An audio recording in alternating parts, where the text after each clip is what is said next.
मेरे सरदार जी के रहते हम कभी जंग हार नहीं सकते, और अगर हम हारे हैं तो इसका मतलब है सरदार जी अब जिंदा नहीं हैं। यह गोल्डन लाइंस हैं उस शेरनी की जिनके शेर ने कहा था, गुरु ग्रंथ साहिब जी की कसम, या तो मैं जीतूंगा या फिर मर मिटूंगा, लेकिन ना तो दुश्मन के आगे झुकूंगा और ना ही पीठ दिखाऊंगा।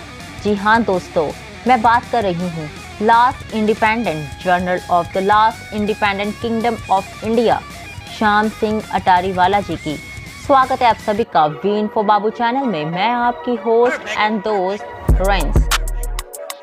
श्याम सिंह अटारीवाला जी का जन्म सन 1790 के करीब हुआ था और उनके पूर्वज राजस्थान के जैसलमेर से माइग्रेट होकर आज के बठिंडा शहर के महराज गांव में आए थे।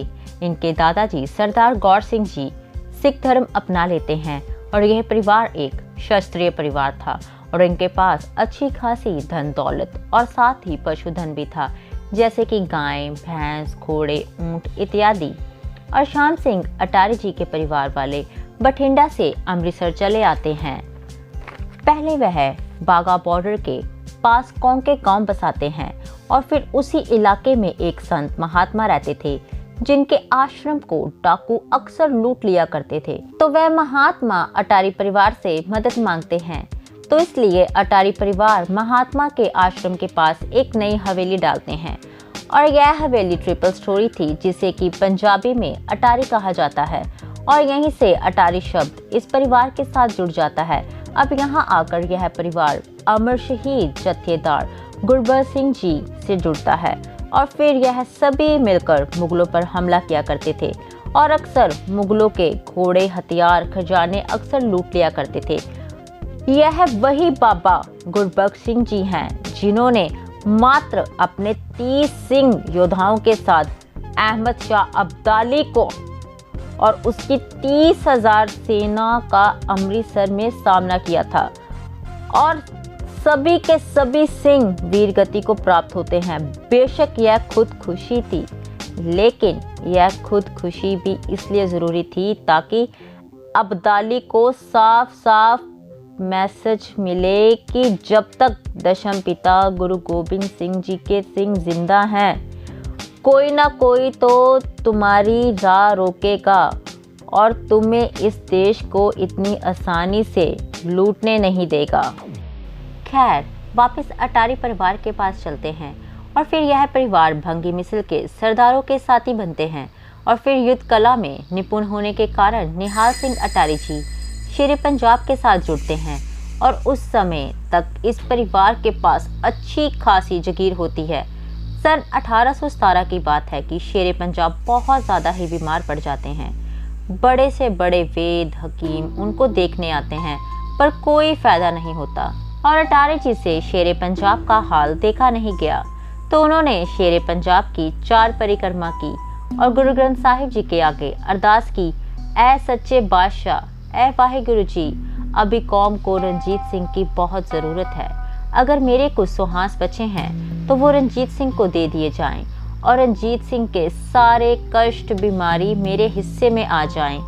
अब आप सच्चे दिल से की हुई अरदास की पावर देखिए कि कुछ हफ्तों में ही शेरे पंजाब ठीक हो जाते हैं और जिस दिन ही वो ठीक होते हैं उसी दिन निहाल सिंह अटारी जी के श्वासों की माला रुक जाती है और फिर शेरे पंजाब जी निहाल सिंह अटारी जी के अंतिम रस्मों में शामिल होते हैं और वहीं पर युवा श्याम सिंह अटारी जी से कहते हैं कि जब भी आपको समय मिले तो मुझे दरबार में आकर ज़रूर मिलिएगा।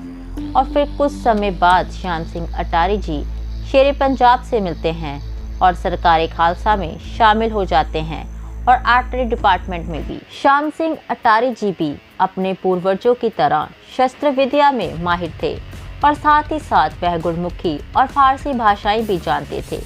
श्याम सिंह जी ने बड़ी बहादुरी से खालसा फौजों के साथ अटक, पेशावर, मुल्तान और कश्मीर की जंगें लड़ी और मुल्तान की जंग में तो वह अंगन हांडियों के चलते बहुत ज़्यादा जख्मी हो जाते हैं, लेकिन फिर भी वह रुके नहीं, बल्कि जब मुल्तान किले की दीवार टूटती है तो सबसे पहले गरजते हुए किले में घुसते हैं और दुश्मन फौजों में तहलका मचा देते हैं। और फिर श्याम सिंह अटारी वाले 6 मई 1831 को बालाकोट की जंग में शाहिद अहमद बरेवली को मारते हैं और उसकी लाश को कुहार नदी में फेंक देते हैं, क्योंकि शाहिद अहमद शरिया लॉ चाहता था और यह जिहादियों का सरगना था। और लगातार सन 1826 से यह सिखों को टारगेट कर रहा था। और फिर 7 मार्च 1837 में श्याम सिंह अटारी जी की बेटी बीबी साहिब कौर की शादी बहुत ही धूमधाम से शेरे पंजाब के पौत्र कुंवर नौनिहाल सिंह से होती है। और यह शादी उस समय की दुनिया की सबसे शाही शादी थी। वह शेरे पंजाब के जनरल थे, राज दरबारी थे, इसके अलावा जागीरदार भी थे, इसलिए उनके अंडर खुद की सेना भी थी। अब होता ऐसा है कि उन्होंने अपनी बेटी के विवाह के बाद राज दरबार में आना कम कर दिया था, क्योंकि वह सोच रहे थे कि वह अपनी बेटी के ही घर नौकरी कैसे कर सकते हैं। वह जरा भी लालची नहीं थे। हालांकि इस मौके का फायदा उठाकर वह बड़े बड़े पद और जगीरें भी हासिल कर सकते थे, पर उनको लगा कि एक बाप अपनी बेटी के घर नौकरी कैसे कर सकता है। यहीं से हमें श्याम सिंह अटारी जी की सोच, नीयत और खुददारी का पता चलता है। और फिर जब शेरे पंजाब की मौत होती है तो फिर खालसा एम्पायर में षड्यंत्रों पर मौतों की एक दौड़ शुरू हो जाती है।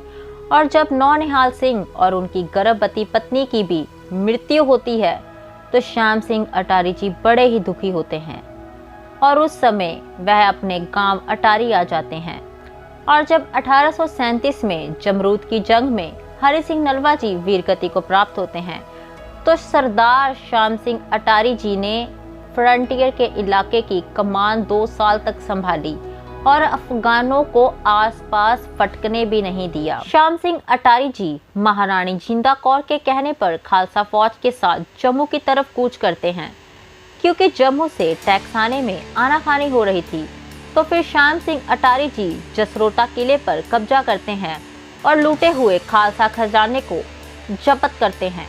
और अगले ही वर्ष फिर ऐसा होता है और फिर श्याम सिंह अटारी जी खालसा फौज के साथ जम्मू की तरफ कूच करते हैं। और जब वह जम्मू से मात्र 10 किलोमीटर दूर रह जाते हैं तो गुलाब सिंह डोगरा के हाथ पैर फूल जाते हैं और वह वहीं पहुंच जाते हैं और टैक्स के 3.5 लाख रुपए भी वापस देते हैं। लाहौर दरबार में चल रही साजिशों के दौर में लाल सिंह को वजीर और तेज सिंह को कमांडर इन चीफ बना दिया जाता है। यह दोनों ही डोगरा ब्रदर्स के करीबी थे और नए नए ही सिख बने थे। और अभी लाहौर दरबार में मौतों का सिलसिला रुका भी नहीं था कि एक नया फैसला लिया जाता है कि हम अंग्रेजों पर हमला करेंगे। हालांकि इस बात का काफ़ी विरोध भी हुआ कि अभी हालात ठीक नहीं हैं, तो इस पर तेज सिंह कहते हैं कि हमारी फौज तो इतनी बड़ी है कि अंग्रेज हमारे आगे हैं ही क्या, हम तो उनकी वखियां उधेड़ देंगे। तो इसी झूठी हल्लाशेरी के साथ ही इन्होंने सतलुज क्रॉस कर ट्रीटी ऑफ अमृतसर तोड़ी और फिर battle of Mudki and battle of Firoz Shah हुई। मुड़की की जंग में ब्रिटिश सीनियर ऑफिसर्स जैसे कि ब्रिगेड कमांडर्स, मेजर्स काफ़ी मारे गए। जैसे ही खालसा फौजें जीत की कगार पर हुई, लाल सिंह और तेज सिंह ने सेना में भगदड़ मचा दी, सेना को वापस बुला लिया और ऐसा ही इन्होंने दूसरी जंग में भी किया। और तो और फिरोजपुर की जंग में इन महाशाओं ने खालसा सेना को 2 दिन यह कह के युद्ध नहीं करने दिया, दुश्मन तो अभी कमज़ोर हैं, कम है। और इस बारे में ब्रिटिश हिस्टोरियंस कनिंगम लिखते हैं कि अगर खालसा सेना फिरोजपुर पर समय रहते हमला कर देती और असला बारूद भी लूट लेती तो ब्रिटिशर्स को पूरे भारत में सर छुपाने के लिए जगह ना मिलती। खैर, फिर यह 2 जंग हारने का पता जब महारानी जिंद कौर जी को लगता है तो वह श्याम सिंह अटारी जी को चिट्ठी लिख सारा हाल सुनाती हैं, सेना की कमान संभालने के लिए बुलाती हैं। तो फिर श्याम सिंह अटारी जी सेना की कमान संभालने पहुंचते हैं। इस पर तेज सिंह और लाल सिंह को बहुत ज़्यादा मिर्ची लगती है और वह कहते हैं कि तो क्या हुआ अगर हम 2 जंगें हार गए, इस बार हम जीतेंगे, आप यहाँ से चले जाओ। इस पर श्याम सिंह अटारी जी कहते हैं कि अब तो मैं जीत कर ही जाऊँगा, खाली हाथ लौटना मुझे नहीं आता। तो फिर तेज सिंह और लाल सिंह कहते हैं कि आप ब्रिटिश इंडियन आर्मी का सामना नहीं कर पाएंगे। तो इस पर श्याम सिंह अटारी जी कहते हैं, ऐ गुरु गोबिंद सिंह जी, माफ़ करना, आज तो आपकी शेरों की सेना में लोमड़ियां भी आ गई हैं। और फिर वह गुरु ग्रंथ साहिब जी के आगे शपथ लेते हैं कि या तो मैं जीतूंगा या फिर मर मिटूंगा, पर दुश्मन को पीठ नहीं दिखाऊंगा। और फिर 18 फ़रवरी 1845 को श्याम सिंह अटारी जी सफ़ेद घोड़े पर राशि सफ़ेद जंगी जोड़े में और सफ़ेदी दाढ़ी में अपने 20,000 खालसा सैनिकों के साथ युद्ध की कमान संभालते हैं और ब्रिटिश सेना के पसीने छुटा देते हैं, क्योंकि ब्रिटिशर के लिए यह एक सरप्राइज अटैक था। क्योंकि 3 दिन लगातार बारिश के कारण सतलुज नदी अपने उफान पर थी, तो ब्रिटिशर्स को लगा कि खालसा फौजें घूम कर आएंगी, लेकिन खालसा फौजों ने रातों रात सतलुज नदी पर छोटा सा पुल बना दिया था। इस जंग में खालसा सैनिक भी थोड़े से ज़्यादा थे और तोपें भी, और ब्रिटिश सेना खालसा सेना के सामने टिक नहीं पा रही थी। तभी अचानक से युद्ध के बीचों बीच पता चलता है कि खालसा तोपों ने बारूद उगलना बंद कर दिए हैं और इन तोपों से ब्रिटिश इंडियन सेना को बहुत ज़्यादा नुकसान हो रहा था।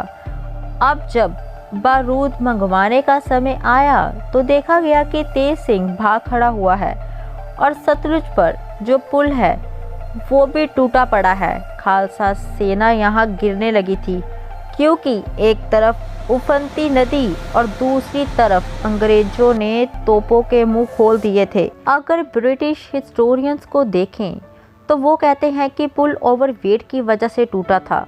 अगर ऐसा ही हुआ होता तो लाल सिंह को जंग के बाद अंग्रेज लाहौर का वजीर क्यों बनाते और तेज सिंह को सिहालकोट का राजा। सन 1857 के विद्रोह में फिर से तेज सिंह ने अंग्रेजों का साथ दिया और इस बार उसे बटाला का भी राजा बना दिया गया था।